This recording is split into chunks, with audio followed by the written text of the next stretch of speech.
का उद्घोष कोई कर नहीं सकता था, क्योंकि वंदे मातरम भारत की आजादी का मंत्र बन गया था।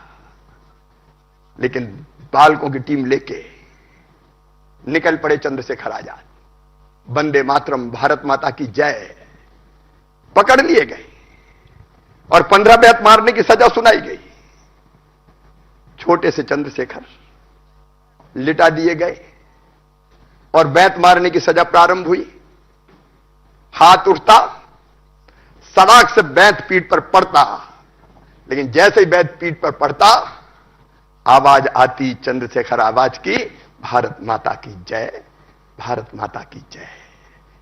बैत पढ़ते गए, लेकिन चंद्रशेखर आजाद की आवाज और तेज होती रही, भारत माता की जय। और जब 15 बैत मारने की सजा पूरी हो गई, तो आजाद ने कहा, एक बार तो मेरे हाथ में हथकड़ियां तुमने लगा ली, लेकिन जीते जी दोबारा तुम चंद्रशेखर आजाद को पकड़ नहीं पाओगे। दुश्मन की गोलियों का हम सामना करेंगे, आजाद ही जिए हैं, आजाद ही मरेंगे।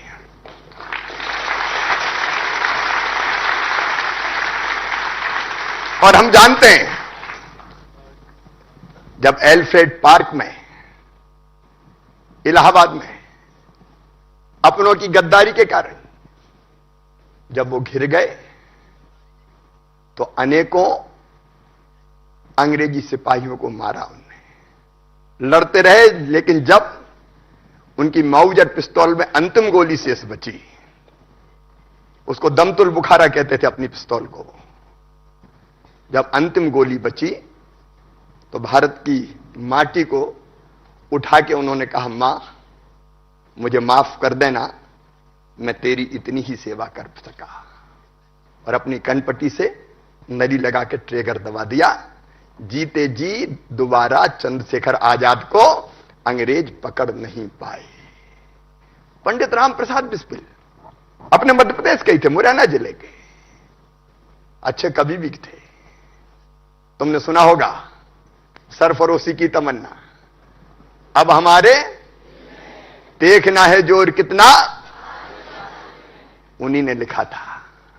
वक्त आने दे बता देंगे तुझे आसमां, हम अभी से क्या बताएं क्या हमारे दिल में है।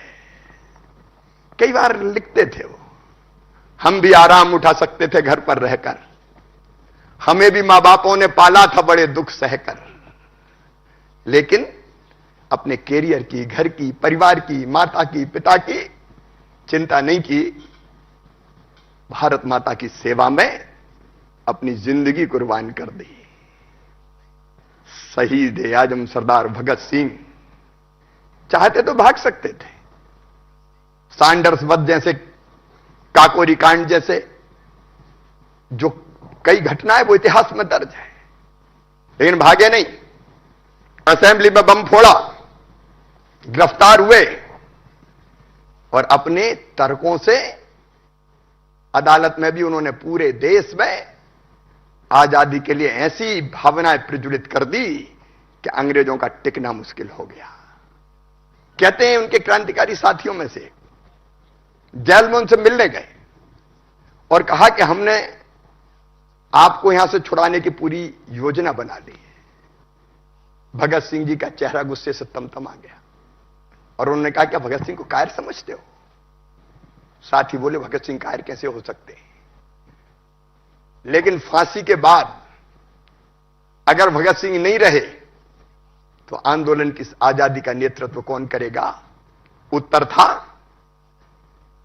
फांसी लगने से एक भगत सिंह तो मर जाएगा, लेकिन उसके रक्त की धार से हजारों भगत सिंह पैदा हो जाएंगे, जो तब तक लड़ेंगे जब तक कि भारत माता स्वतंत्र ना हो जाए, ये देश आजाद ना हो जाए। और फिर आए नेताजी सुभाष चंद्र बोस। पहले वो महात्मा गांधी के साथ आंदोलन के हिस्सा थे, लेकिन उनको भरोसा हो गया, मेरे बेटा बेटियों, अपने जबलपुर में हरिपुर कांग्रेस हुई, उसमें नेताजी सुभाष चंद्र बोस कांग्रेस के अध्यक्ष चुने गए। उस समय कांग्रेस कोई राजनीतिक दल नहीं था, स्वतंत्रता के आंदोलन का एक प्लेटफॉर्म था। जिसको लड़ना होता था वो कांग्रेस के माध्यम से उस समय लड़ता था, क्रांतिकारी धारा अलग थी। लेकिन बाद में असहमति के कारण इस्तीफा देकर और फिर अंग्रेज इतना डरते थे, नजरबंद किया था, तो आंखों में धूल झोंक के निकल गए हमारे नेताजी सुभाष चंद्र बोस, और उद्घोष उन्होंने किया, तुम मुझे खून दो मैं तुम्हें आजादी दूंगा। और आप कल्पना करते हैं, भारत के बाहर विदेशों में, जर्मनी और जापान हो, एक सेना खड़ी कर दी। उस सेना का नाम था, जोर से बोलो, आजाद हिंद फौज खड़ी कर दी। और भारत भूमि पर अंग्रेजों से लड़ते हुए अंडमान निकोबार और नॉर्थ ईस्ट में तिरंगा झंडा फहराया, तो नेताजी सुभाष चंद्र बोस की आजाद हिंद फौज ने फहराया। लड़ाई चलती रही, लड़ाई चलती रही। द्वितीय विश्व युद्ध प्रारंभ हो गया। महात्मा गांधी ने भी फिर उद्घोष कर दिया, अंग्रेजों भारत छोड़ो, करो या मरो। पूरा देश निकल पड़ा और अंग्रेज घबरा गए कि अब भारत में टिकना मुश्किल है। और तब देश को स्वतंत्र करने का फैसला अंग्रेजों ने किया। लेकिन मेरे बेटा बेटियों, इस स्वतंत्रता की लड़ाई में एक ध्वज लेके लड़े, क्योंकि आपने देखा होगा पुराने समय में भी राजाओं का या शासकों का ध्वज हुआ करता था, कोई ना कोई झंडा हुआ करता था। तो आजादी की इस लड़ाई में भारत का ध्वज होना चाहिए, झंडा होना चाहिए, यह विचार बार बार आता था और हमारे झंडे का स्वरूप बनता चला जाता था। मेरे बेटा बेटियों, आजादी का अमृतकाल है, आजादी का 75वां वर्ष। और आप जानते हो, हमारे प्रिय प्रधानमंत्री जो एक वैभवशाली, गौरवशाली, संपन्न और समृद्ध राष्ट्र का निर्माण कर रहे हैं। आज भारत का मान, सम्मान और शान पूरी दुनिया में है। दुनिया का कोई देश हमें अनदेखा नहीं कर सकता। उन्होंने आह्वान किया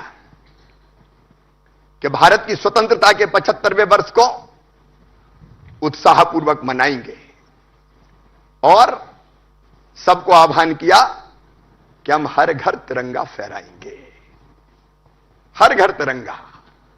तो आओ मेरे बेटे बेटियों, हमारा राष्ट्रध्वज, भारत के गौरव का प्रतीक, ये तिरंगा हमारा राष्ट्रीय ध्वज कैसे बना, आओ जरा इसके इतिहास को देखते हैं, क्योंकि हमको ध्वज फहराना है। आप सब जानते हैं कि लड़ाई में, आजादी की, अलग अलग समय पर हमारे ध्वज का निर्माण हुआ।